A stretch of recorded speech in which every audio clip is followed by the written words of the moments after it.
Have you ever wondered what the word priestess even means? Why do we use the word priestess when we talk about professional priestess or when we talk about our path to priestess in Peace Not Perfection Academy?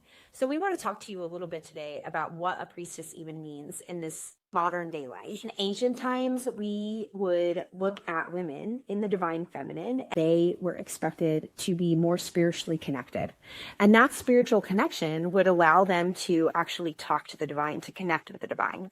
They were considered so divine and so goddess-like that they were considered to be the only ones in touch with God because they get to help God bring beings to this world. When we talk about a modern day priestess, it is about walking our life in a sacred way.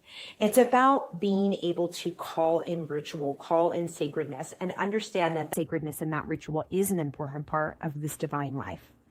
It's about understanding that as a crone and a wise woman, it is important for me to show up for women who are younger than me and women who are not in their mother or crone or wise woman yet, and to initiate them into those spaces, to welcome them into those spaces. This allows them to be full and to understand that they belong.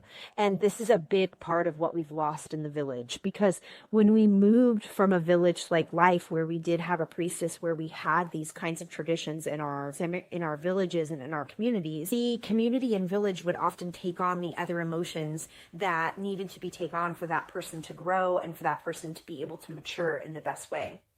But because we no longer live in that village or community in these modern times, it is extra important for the priestess to be standing up and providing just a moment of slowness and sacredness so that each of us can just, instead of running to the next thing without ever grieving the last thing or without ever being able to truly be present in it, these sacred moments and these rituals that a priestess is able to put forward in coming of age or in blessing ways and closing bones allows us to just take a few moments to feel the sacredness of what's happening. And that allows us to actually step into our new life and step into our presence. We're no longer grieving the old to step into that next place. If you'd like support in learning how to do intentional ceremonies or coming of age ceremonies, we'd like to learn, or if you'd like to learn more about the Path to Priestess program, we'd love to share more with you in a one-on-one sacred call. So join our path now. Peace out, witches.